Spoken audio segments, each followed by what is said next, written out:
दोस्तों, अगर आप भी यूपी पुलिस की तैयारी कर रहे हैं तो यह जीके प्रैक्टिस सेट आपके लिए बहुत ही उपयोगी होगा, तो वीडियो को पूरा जरूर देखें। पहला क्वेश्चन है कि 2011 की जनगणना में बाल लिंगानुपात ज्ञात करने के लिए किस आयु वर्ग के बच्चों को शामिल किया गया था? तो यह जो 0 से 6 वर्ष के बच्चों को शामिल किया गया था। इसका विकल्प नंबर सी राइट आंसर हो जाएगा। और इसमें जो इंपॉर्टेंट पॉइंट ये दिया हुआ है कि बाल लिंगानुपात जो है 0 से 6 आयु वर्ग में प्रति 1000 लड़कों पर लड़कियों की संख्या से ज्ञात किया जाता है। और राष्ट्रीय अनुपात 2011 में 919 थी। और सर्वोच्च बाल लिंगानुपात राज्य जो है अरुणाचल प्रदेश का है, जो कि 972 है। और न्यूनतम बाल लिंगानुपात राज्य जो है हरियाणा का है, जो कि 834 है। इसके अलावा अगला क्वेश्चन दिया हुआ है, यह क्वेश्चन कह रहा है कि जनसंख्या घनत्व तो आमतौर पर इस प्रकार मापा जाता है। तो जनसंख्या घनत्व जो है व्यक्ति प्रति वर्ग किलोमीटर के आधार पर मापा जाता है। इसका विकल्प नंबर ए राइट आंसर हो जाएगा। इसके अलावा इसमें जो इंपॉर्टेंट पॉइंट दिया है, यह दिया है कि जनसंख्या घनत्व प्रति इकाई क्षेत्रफल यानी कि आमतौर पर प्रति वर्ग किलोमीटर में रहने वाले लोगों की संख्या से मापा जाता है। और सबसे अधिक जनसंख्या घनत्व वाला भारतीय राज्य 2011 के अनुसार बिहार है, जो कि 1106 प्रति व्यक्ति हैं वर्ग किलोमीटर में। और सबसे कम जनसंख्या घनत्व वाला भारतीय राज्य 2011 की जनगणना के अनुसार अरुणाचल प्रदेश है। इसके अलावा अगला क्वेश्चन दिया हुआ है, 3 नंबर क्वेश्चन कह रहा है कि जनसंख्या के सिद्धांत पर निबंध लिखिए, किसने लिखा था? तो जनसंख्या के सिद्धांत पर निबंध जो है थॉमस रॉबर्ट माल्थस ने लिखा था। इसका विकल्प नंबर ए राइट आंसर हो जाएगा। इसके अलावा इसमें जो इंपॉर्टेंट पॉइंट है, ये दिया हुआ है कि माल्थस जो है अक्सर आधुनिक जनसंख्यांकी का जनक है। और India's population aspects of quality and control जो है अशोक मिश्रा ने लिखा है। और पॉपुलेशन ऑफ इंडिया जो है केसी जकारिया ने लिखा है। इसके अलावा अगला क्वेश्चन दिया हुआ है कि निम्नलिखित में से कौन सा जनसंख्या घनत्व की सबसे अच्छी व्याख्या करता है? तो प्रति इकाई क्षेत्र में रहने वाले लोगों की संख्या करता है। इसका विकल्प नंबर सी राइट आंसर हो जाएगा। तो दोस्तों, अगर आप भी यूपी पुलिस की तैयारी कर रहे हैं तो इस वीडियो को लाइक जरूर करें।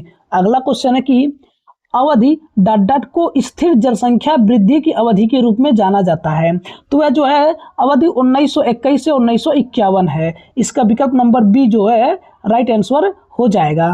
इसके अलावा इसमें जो इंपॉर्टेंट पॉइंट है कि 1921 को जो है महान विभाजक वर्ष के रूप में जाना जाता है। और 1951 को जो है स्वतंत्रता के बाद पहली जनगणना हुआ था। और पहली जनगणना 1872 में हुआ था। और पहली नियमित जनगणना 1881 से होना शुरू हो गया था। इसके अलावा अगला क्वेश्चन कह रहा है कि भारत में लिंगानुपात के बारे में निम्नलिखित में से कौन सा कथन सही है? तो लिंगानुपात के बारे में जो है जनसंख्या में प्रति 1000 पुरुषों पर महिलाओं की संख्या को मापता है, यही सही है। इसलिए इसका विकल्प नंबर सी राइट आंसर हो जाएगा। इसके अलावा इसमें जो इंपॉर्टेंट पॉइंट दिया हुआ है, यह दिया है कि सर्वोच्च लिंगानुपात वाला राज्य कौन है? 2011 की जनगणना के अनुसार केरल है, जो कि 1084 है। और सबसे कम लिंगानुपात वाला राज्य जो है हरियाणा का है, जो कि 879 है। और सर्वोच्च लिंगानुपात वाला केंद्र शासित प्रदेश कौन सा है? तो पुदुचेरी है, जो कि 1038 है। और सबसे कम जनसंख्या वाला केंद्र शासित प्रदेश, सबसे कम लिंगानुपात वाला केंद्र शासित प्रदेश कौन है? तो दमन और दीव है, जो कि 618 है। इसके अलावा 7 नंबर क्वेश्चन कह रहा है कि सकारात्मक जनसंख्या वृद्धि तब होती है जब... तो सकारात्मक जनसंख्या वृद्धि तब होती है जब जन्म दर मृत्यु दर से अधिक होती है या लोग किसी क्षेत्र में प्रवास करते हैं। इसका विकल्प नंबर ए राइट आंसर हो जाएगा। इसके अलावा इसमें जो इंपॉर्टेंट पॉइंट दिया है कि नागालैंड एकमात्र ऐसा राज्य था जिसमें नकारात्मक वृद्धि -0.6% दर्ज की थी और शेष सभी सकारात्मक वृद्धि हैं। इसके अलावा अगला क्वेश्चन है 8 नंबर की भारत की 2011 की जनगणना में जनसंख्या की गणना के दौरान कितने प्रश्न पूछे गए थे? तो इसमें जो है 29 प्रश्न पूछे गए थे। इसलिए इसका विकल्प नंबर ए राइट आंसर हो जाएगा। इसके अलावा इसमें इंपॉर्टेंट पॉइंट है कि भारत की 2026-27 की जनगणना के दौरान 33 प्रश्न पूछे जाएंगे और शुभंकर कौन होगा 2026-27 का? प्रगति और विकास होगा। और ब्रास एस्बेंडर जो है सुदर्शन पटनायक को बनाया गया है 2026-27 की जनगणना के लिए। इसके अलावा अगला क्वेश्चन है कि वर्ष 2011 की जनगणना के अनुसार उत्तर प्रदेश की समग्र अनुमानित साक्षरता दर कितनी थी? तो इसकी साक्षरता दर जो है 68% थी, यानी कि 67.68% थी, इसलिए इसका विकल्प नंबर सी राइट आंसर हो जाएगा।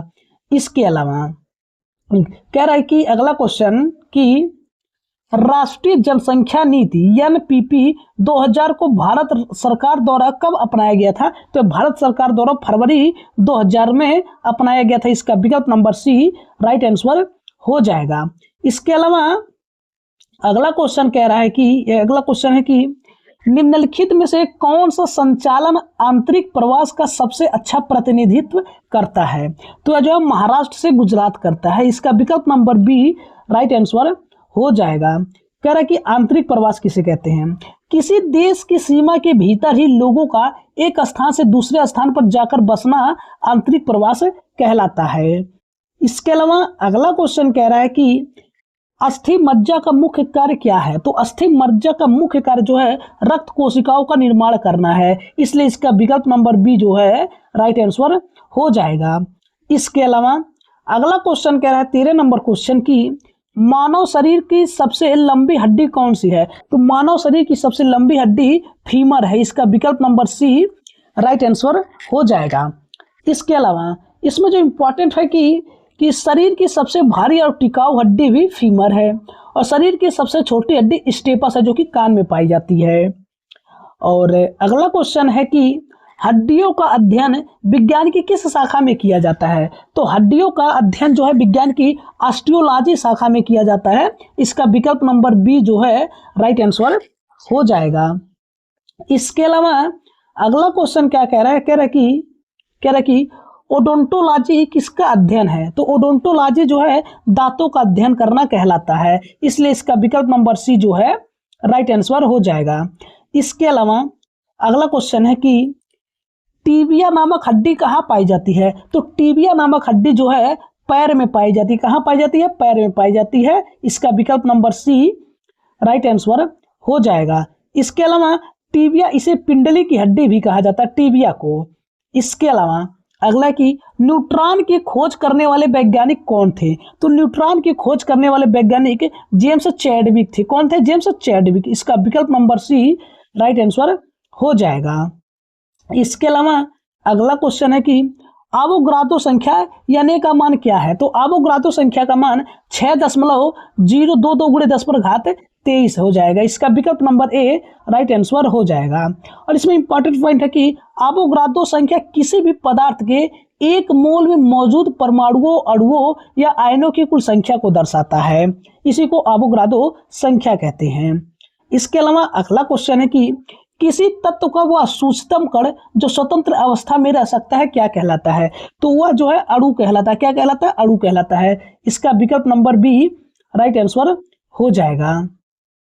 इसके अलावा अगला क्वेश्चन है कि परमाणु के नाभिक में कौन से कण उपस्थित होते हैं? तो परमाणु के नाभिक में जो है प्रोटॉन और न्यूट्रॉन दोनों स्थित होते हैं, इसका विकल्प नंबर सी राइट आंसर हो जाएगा। इसके अलावा अगला क्वेश्चन कह रहा है कि नाभिक की खोज रदरफोर्ड ने किया था, इसका इंपॉर्टेंट पॉइंट है। और 21 नंबर क्वेश्चन है कि क्रिया और प्रतिक्रिया का नियम न्यूटन का कौन सा नियम है? क्रिया और प्रतिक्रिया का नियम जो है न्यूटन का तीसरा नियम है, तृतीय नियम, इसका विकल्प नंबर सी राइट आंसर हो जाएगा।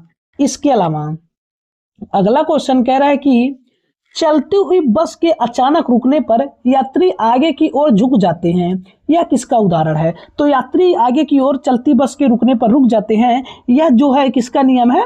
तो यह गति के जड़त्व का नियम है, इसका विकल्प नंबर ए राइट आंसर हो जाएगा। इसके अलावा दिशा का जड़त्व जो है बस का मुड़ना होता है और विराम का जड़त्व जो है मेज पर सिक्का होता है। इसके अलावा अगला क्वेश्चन है कि न्यूटन के गति के किस नियम को जड़त्व का नियम कहा जाता है? तो न्यूटन के गति के प्रथम नियम को ही जड़त्व का नियम कहा जाता है, इसका विकल्प नंबर ए राइट आंसर हो जाएगा।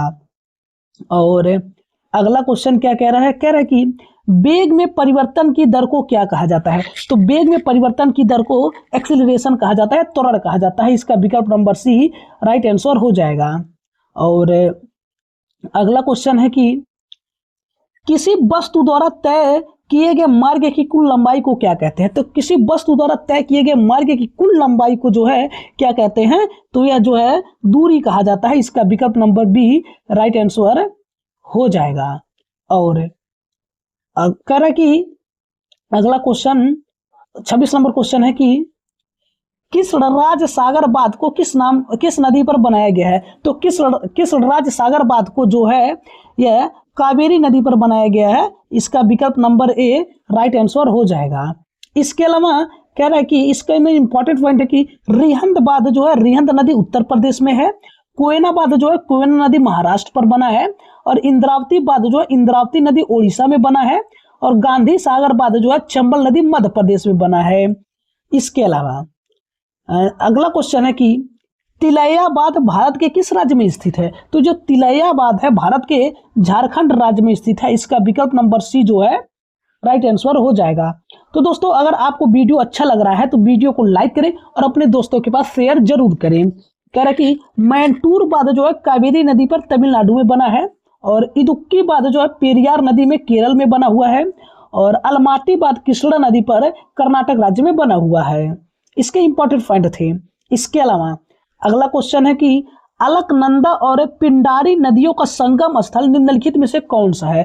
तो अलकनंदा और पिंडारी नदियों का संगम स्थल जो है यह कर्णप्रयाग है। इसका विकल्प नंबर सी राइट आंसर हो जाएगा। इसके अलावा अलकनंदा और धौली गंगा जो है विष्णु प्रयाग में है, अलकनंदा और नंदाकिनी जो है नंद प्रयाग में है, और अलकनंदा और पिंडर जो है कर्णप्रयाग में है। अलकनंदा और मंदाकिनी जो है कहाँ है, यह जो है रुद्रप्रयाग में है, और अलकनंदा और भागीरथी जो है देवप्रयाग में है। इसके इंपॉर्टेंट पॉइंट थे।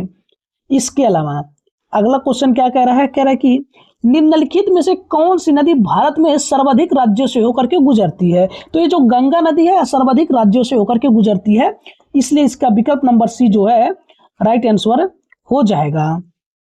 और अगला क्वेश्चन क्या कह रहा है, अगला क्वेश्चन कह रहा है कि इसमें जो इंपॉर्टेंट पॉइंट कौन कौन सा दिया है कि गंगा की कुल लंबाई जो है 2525 किलोमीटर है, और इसे राष्ट्रीय नदी 4 नवंबर 2008 को बनाया गया था, और यह उत्तराखंड, उत्तर प्रदेश, बिहार, झारखंड, पश्चिम बंगाल आदि राज्यों से होकर के गुजरती है। इसके अलावा 30 नंबर क्वेश्चन क्या कह रहा है, कह रहा है कि निम्नलिखित में से कौन सी प्रायद्वीपीय नदी पश्चिम की ओर बहती है। तो पश्चिम की ओर बहने वाली नदी जो है नर्मदा नदी है। इसका विकल्प नंबर डी जो है राइट आंसर हो जाएगा। और नर्मदा नदी जो है मध्य प्रदेश की जीवन रेखा कहा जाता है नर्मदा नदी को।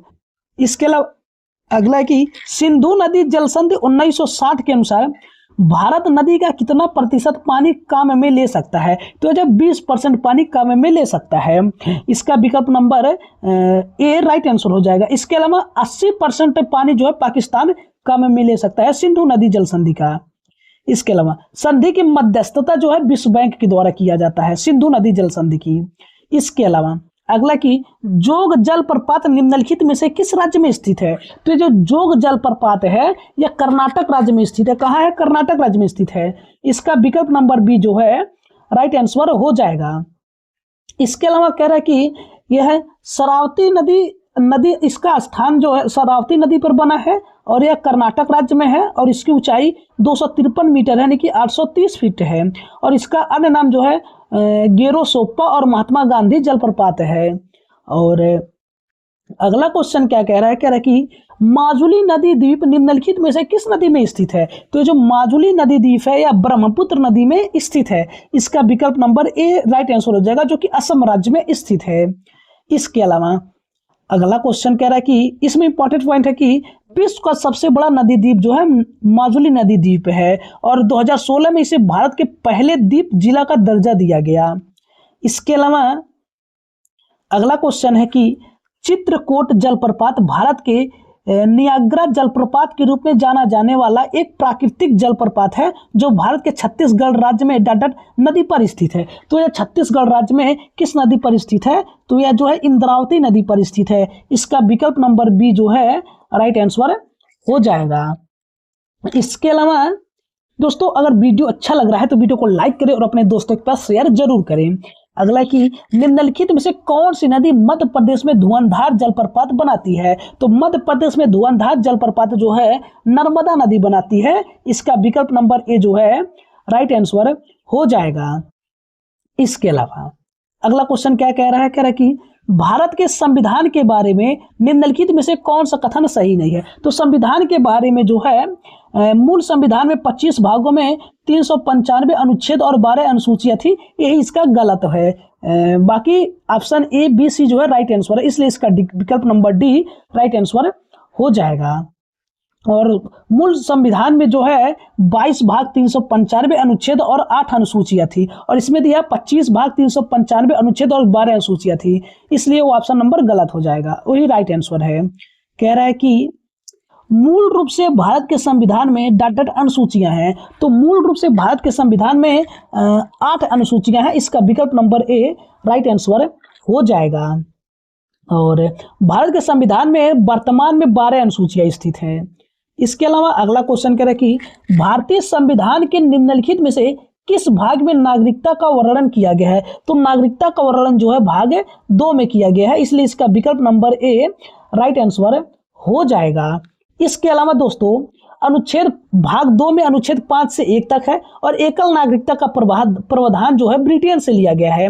इसके अलावा अगला क्वेश्चन है कि भारत के संविधान का निम्नलिखित में से कौन सा अनुच्छेद पाकिस्तान के कुछ प्रवासियों की नागरिकता के अधिकारों से संबंधित है? तो यह जो है अनुच्छेद 7 में कहा गया है, इसका विकल्प नंबर ए राइट आंसर हो जाएगा। और अनुच्छेद 7 जो है उन लोगों से संबंधित है जो 1 मार्च 1947 के बाद भारत से पाकिस्तान चले गए थे, लेकिन बाद में पुनर्वास के लिए वापस भारत आ गए। और अगला क्वेश्चन है 40 नंबर की, निम्नलिखित में से किस वर्ष में भारतीय संसद द्वारा पंजाब पुनर्गठन अधिनियम लागू किया गया था?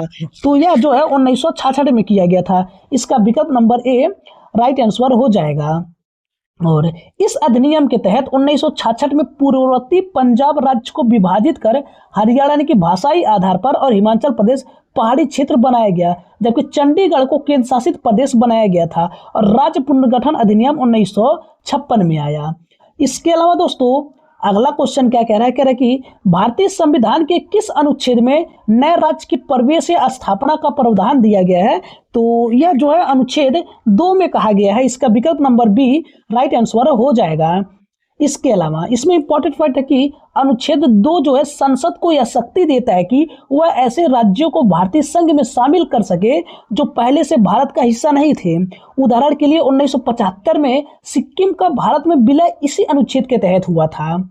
इसके अलावा अगला क्वेश्चन है कि भारतीय संविधान के निम्नलिखित में से किस अनुच्छेद में यह उल्लेख किया गया है कि संसद कानून द्वारा किसी भी राज्य से क्षेत्र को अलग करके या किसी राज्य के किसी हिस्से में किसी भी क्षेत्र को मिलाकर एक नया राज्य बना सकती है? तो यह जो है अनुच्छेद 3 में कहा गया है, इसका विकल्प नंबर ए राइट आंसर हो जाएगा। तो दोस्तों अगर वीडियो अच्छा लगा है तो आप लोग वीडियो को लाइक करें और अपने दोस्तों के पास शेयर करें। तो दोस्तों वीडियो को यहीं पर समाप्त करते हैं, मिलते हैं अगले वीडियो में। धन्यवाद, जय हिंद।